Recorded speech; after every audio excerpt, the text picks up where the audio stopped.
ஒரு கொலை ஒன்று சமீபத்தில் தமிழக அரசியல் களத்தில் நடந்துச்சு. இந்த கொலையானது பிஜேபிக்கு ஓட்டு போடுறதுனால தான் நடந்துச்சு அப்படின்னு சொல்லி பிஜேபியோட மிக முக்கியமான தலைவராக இருக்கக்கூடிய மாநில தலைவர் அண்ணாமலை அவர்கள் ஒரு அலிகேஷனை முன்வைக்கிறாங்க. இல்லைங்க, அந்த கொலை அதுக்கெல்லாம் நடக்கலைங்க அப்படின்னு சொல்லி காவல்துறை தரப்புலேருந்து ஒரு விளக்கம் கொடுக்கப்படுது. ஏன்பா போய் சொல்கிறீங்க அப்படின்னு சொல்லி அண்ணாமலை அவர்கள் பதிலடியாக ஒரு வீடியோ வெளியிடுறாரு. இது எல்லாத்தையும் பார்த்த பிறகு இந்த கொலை சம்பந்தப்பட்ட விஷயத்தில் ஒரு டீட்டெயில் ரிப்போர்ட்டை பதிவு பண்ணால் எப்படி இருக்கும், அந்த பதிவு தான் இந்த பதிவு. ஸோ ஸ்ரீமுஷ்ணம் அப்படிங்கிற கடலூர் மாவட்டத்தில் இருக்கக்கூடிய கோமதி அப்படிங்கிற பெண் கொலை செய்யப்பட்டதோட பின்னணி என்ன, ரொம்ப தெளிவாக பத்திரிகையில் வந்த எல்லா செய்திகளையும் தொகுத்து பார்க்கும்போது ஓவர்வியூவாக இதில் ஒரு இமேஜ் கிடைக்குது. அந்த இமேஜ் இந்த வீடியோவில் ஷேர் பண்ணிக்கலாம். உற்சாக வணக்கங்கள், வாங்க பதிவுக்குள்ளே போகலாம்.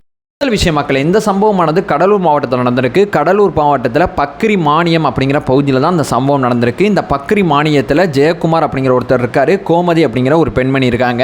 கோமதி அப்படிங்கிற பெண்மணி இறந்து போயிடுறாங்க. இவங்களுக்கு 45 வயசு. இந்த கோமதி அப்படிங்கிற பெண்மணிக்கும் இந்த ஜெயக்குமார் இவங்க 2 பேருக்கும் வந்து 2 பசங்க இருக்காங்க. இது மட்டும் இல்லாமல் இப்போ நான் வேற ஒரு லேயரையும் இங்கே கொண்டு வந்து சேர்க்குறேன். இந்த ஜெயக்குமார் அப்படிங்கிற ஒருத்தர் சொன்னேன்னா கோமதி அவர்களோட கணவர். இந்த ஜெயக்குமாருக்கு ஒரு தம்பி இருக்காங்க. இந்த தம்பியோட பேர் என்னன்னு சொல்லி கேட்டிங்கன்னா ஜெயசங்கர். இந்த தம்பிக்கு பார்த்தீங்கன்னா ஜெயப்பிரியா அப்படிங்கிற ஒரு பொண்ணு இருக்காங்க. இந்த பொண்ணு இருக்காங்கல்ல ஜெயப்பிரியா, இவங்கள நோட் பண்ணிங்க. இவங்க தான் இங்கே பெரிய லெவலில் பேசு பொருளாக இருக்காங்க. இந்த ஜெயசங்கர் அப்படிங்கிற அந்த ஜெயக்குமார் அவங்களோட தம்பிக்கு மனைவி என்ன பண்ணுறாங்கன்னு சொல்லி கேட்டிங்கன்னா சங்கீதா அப்படிங்கிற மனைவி இருக்காங்க. இவங்க பார்த்தீங்கன்னா ராமாபுரம் ஊராட்சி மன்றத்தோட துணைத் தலைவராக இருக்காங்க. துணைத் தலைவராக இருக்கக்கூடிய இவங்க வேற ஒரு விஷயமும் இங்கே சேர்த்து பேசப்படுது. இந்த கோமதி அப்படிங்கிற அந்த பெண் இறந்து போனதுக்கு கோமதி அவங்களோட கணவனாக இருக்கக்கூடிய ஜெயக்குமார் அவங்களோட தம்பியான ஜெயசங்கர் குடும்பம் தான் மிகப்பெரிய லெவலில் இங்கே ரோல் பண்ணியிருக்கு. இந்த ஜெயசங்கர் குடும்பத்தில் இருக்கக்கூடிய ஜெயப்பிரியா அப்படிங்கிற பெண் இருக்காங்க பார்த்தீங்களா, இந்த பெண்ணை பார்த்தீங்கன்னா எதிர்த்தரப்பாக இருக்கக்கூடிய கலைமணி அப்படிங்கிற ஒருத்தர் ரொம்ப நாளாகவே கிண்டல் பண்ணிட்டுருக்கார் போல. இந்த கிண்டல் பண்ண விஷயம் தெரிஞ்சதுனால காவல்துறையில் பார்த்தீங்கன்னா ஜெயசங்கர் வந்து புகார் கொடுக்குறாரு. இங்கே பாருங்கள், என் பொண்ணை ரொம்ப கிண்டல் பண்ணுறாங்க இந்த ஆள், கொஞ்சம் என்ன ஏதுன்னு பார்த்து சொல்லுங்கள் அப்படின்னு சொல்லி இந்த ஜெயசங்கர் வந்து ஜெயப்பிரியா மேலே இருக்கக்கூடிய அந்த அன்பு காரணமாக போலீஸில் வந்து கம்ப்ளைண்ட் பண்ணுறாரு, எதிர்த்தரப்பாக இருக்கக்கூடிய கலைமணியை. அதே நேரம் இங்கே வேற ஒரு தீரையும் சேர்த்து சொல்லப்படுது. இது போலீஸ் தரப்புலேருந்து கொடுக்கப்பட்ட விளக்கம். அது இல்லாமல் மைனூட்டாக இதில் வேற ஒரு லேயர் போகிறதாகவும் சில விஷயங்கள் பேசப்படுது. அது என்னன்னு சொல்லி கேட்டிங்கன்னா, இந்த ஜெயசங்கர் இருக்கார்ல, இவரோட மனைவி தானே சங்கீதா, இவங்க தானே ஊராட்சி மன்ற துணைத் தலைவராக இருக்காங்க. இந்த ஆப்போசிட் தரப்பாக இருக்கக்கூடிய கலைமணி இருக்கார் பார்த்தீங்களா, இவர் பார்த்தீங்கன்னா அந்த பகுதியில் இருக்கக்கூடிய ஒரு நிலத்தை வந்து ஒரு பொதுமக்கள் பயன்பாட்டில் இருக்கக்கூடிய நிலத்தை தாம் பேரில் பட்டா போட்டுக்கிட்டு அந்த நிலத்தை வந்து உரிமை கொண்டாடினதாக சொல்கிறாங்க. அந்த விஷயத்தை கையில் எடுத்த சங்கீதா அவர்கள் இந்த நிலம் ஒன்றுது கிடையாதுப்பா, இந்த நிலம் வந்து பொதுமக்கள் பயன்பாட்டில் இருக்கக்கூடிய நிலம், ஒழுங்காக அந்த நிலத்தை திருப்பி கொடு அப்படின்னு சொல்லி அந்த நிலம் சார்ந்த பிரச்சனை இந்த சங்கீதா அப்படிங்கிற ஒருத்தவங்களுக்கும் இந்த கலைமணி அப்படிங்கிற ஒருத்தவங்களுக்கும் போணுச்சு.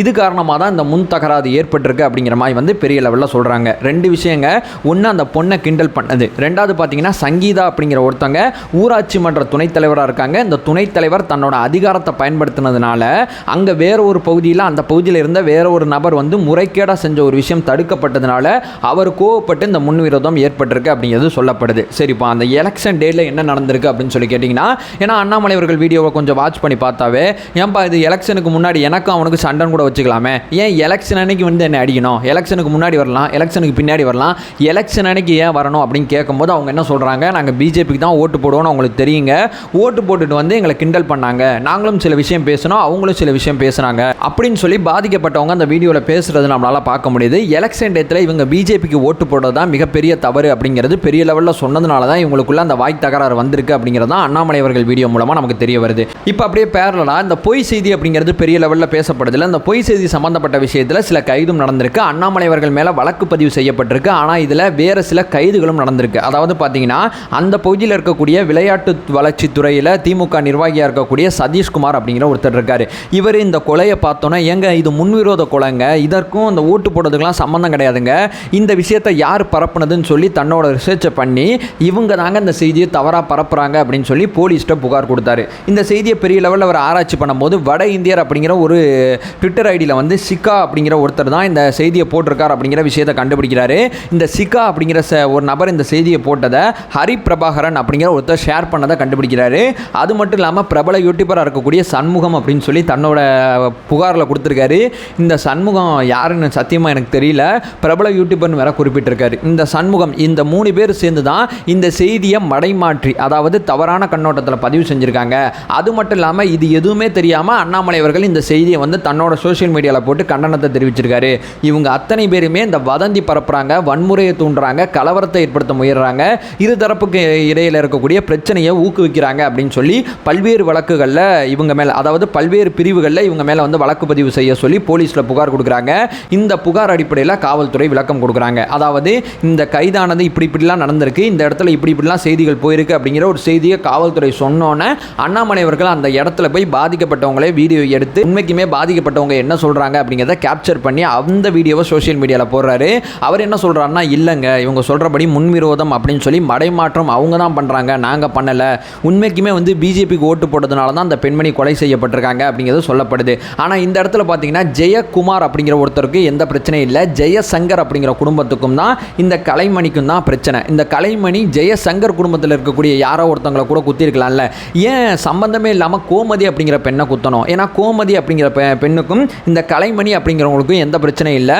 முன் விரோதம் அப்படின்னு பார்த்தீங்கன்னா இந்த குடும்பத்துக்கும் இந்த குடும்பத்துக்கும் இல்லை, இந்த குடும்பத்தோட தம்பி குடும்பத்துக்கும் இவங்களுக்கும் தான் முன்விரோதம் இருக்குது. அந்த முன்விரோதத்தில் இல்லாத ஒரு குடும்பத்தை சேர்ந்த ஒரு உறவினர் கொல்லப்படுறது ஏன் அப்படிங்கிற ஒரு கேள்வி எழும்பும்போது இந்த 2 பேர் சண்டையை தடுக்க அந்த பெண்மணி உள்ளே போயிட்டு எப்போ அடிச்சுக்காதீங்கப்பா அப்படின்னு சொல்லி அந்த சண்டையை சால்வ் பண்ண உள்ளே போயிருக்காங்க. சால்வ் பண்ண உள்ளே போகும்போது பார்த்தீங்கன்னா அவங்க கீழே தள்ளி விட்டு அவங்களுக்கு அடிபட்டிருக்கு. ஸோ இவங்க வந்து சால்வ் பண்ண உள்ளே போய் தன்னோட உயிரை வந்து மாற்றிக்கிட்டாங்க இந்த பெண்மணி. ஏன்னா அடிச்சுக்காதீங்கப்பான்னு சொல்ல போய் இவங்களை அந்த சண்டை மும்மரத்தில் கீழே தள்ளி விட்டாங்க, இவங்க கீழே விழுந்துட்டாங்க. ஸோ மேஜராக நீ என்னப்பா சொல்ல வர, இது எல்லாத்தையும் பார்த்த பிறகு அப்படின்னு சொல்லி உங்களுக்கு தோணுச்சுன்னா கண்டிப்பாக இவங்களுக்குள்ள ஒரு முன் விரோதம் இருந்திருக்கலாம். பிஜேபிக்கு ஓட்டு போட்டதை சொல்லி கிண்டல் பண்ணி அந்த முன் விரோதத்தை இந்த எலெக்ஷன் டேத்தில் ஆரம்பிச்சிருக்கலாம். 2 பேர் நேராக பார்க்கும்போது பிஜேபிக்கு ஓட்டு போட்டதும் இங்கே காரணமாக இருக்கலாம், அதே நேரம் அந்த முன்விரோதமும் காரணமாக இருக்கலாம். அந்த முன்விரோதத்தை முன்னாடி வைக்கணும், பிஜேபிக்கு ஓட்டு போட்டதை பின்னாடி வைக்கணும். ஆனால் அரசியல்வாதிகள் வந்து செய்தியை கிரியேட் பண்ணும்போது இந்த செய்தியை ஒரு சில பேர் கிரியேட் பண்ணுறாங்க, அந்த செய்தியை ஒரு சில பேர் கிரியேட் பண்ணுறாங்க. இதில் 2 விஷயமும் இருக்குது அப்படிங்கிறது தான் நம்ம தரப்போட விளக்கமாக இருக்குது. இது எல்லாத்தையும் பார்த்த பிறகு ஸோ பிஜேபிக்கு ஓட்டு போட்டதுனால மட்டும் இந்த கொலை நடக்கலை, ஆல்ரெடி அவங்கள்ட்ட முன்விரோதம் இருக்குது. அதே நேரம் இந்த எலெக்ஷன் டயத்தில் பிஜேபிக்கு தான் இவங்க ஓட்டு போட்டிருப்பாங்க அப்படின்னு சொல்லி தன்னோட பேச்சு ஆரம்பிச்சிருக்காங்க. அந்த பேச்சு விவாதமாகுது, அந்த பேச்சு விவாதமாகி ஒரு மிகப்பெரிய மோதலாகுது. இந்த பக்கம் 10 பேர், அந்த பக்கம் 10 பேர் அடிச்சுக்கிறாங்க. இந்த பிரச்சனையை தடுக்க போன கோமதி அப்படிங்கிற பெண்மணி கீழே விழுந்து இறந்து போயிடுறாங்க. இது வரைக்கும் இதில் 5 பேரை கைது பண்ணியிருக்காங்க அப்படிங்கிறது இந்த செய்தியை ரிப்போர்ட் பண்ணும்போது நான் பார்த்தேன். இன்னும் 5 பேரை பிடிக்க வேண்டிய தேவை இருக்குது அப்படிங்கிறது காவல்துறை தரப்புலேருந்து சொல்லப்படுது. ஸோ மேஜராக இதில் இதான் நடந்திருக்கு. அண்ணாமலை அவர்கள் இந்த செய்தியை பரப்புனதுனால அண்ணாமலை அவர்கள் மேலே வந்து எஃப்ஐஆர் பதிவு செய்யப்பட்டிருக்கு. தான் குற்றமற்றவர் அப்படின்னு சொல்லி அண்ணாமலை அவர்கள் சில ஆதாரங்கள் மூலமாக நீதிமன்றம் மூலமாக தான் அந்த வழக்கிலேருந்து அவரால் வெளியே வர முடியும், அல்லது தான் மேலே இருக்கக்கூடிய வழக்கை ரத்து பண்ணணும்னு சொல்லி நீதிமன்றம் போய் தான் அந்த வழக்கிலேருந்து அவரால் வெளியே வர முடியும். பொறுத்து பார்ப்போம் இதில் என்ன நடக்குது அப்படிங்கிறது. இது வரைக்கும் நம்ம கிடைச்ச தகவல் இதுதான். வேறு எதுவும் தகவல் இருந்தாலும் இந்த வீடியோவில் அப்டேட் பண்ணுவோம். தொடர்ச்சியாக நம்ம சேனலை ஃபாலோ பண்ணிங்கன்னா பொலிட்டிக்கல் ரீதியாக பல்வேறு விஷயங்களை பற்றி நம்ம பேசிகிட்டு இருக்கோம். ஒரு செய்தியாக கொண்டு வர முயற்சி பண்ணிகிட்டு இருக்கோம். நம்மளோட ஒரே நோக்கம் அறியாமை அகற்ற வேண்டும், அறியாமை அகற்றப்பட வேண்டும். Thank you so much.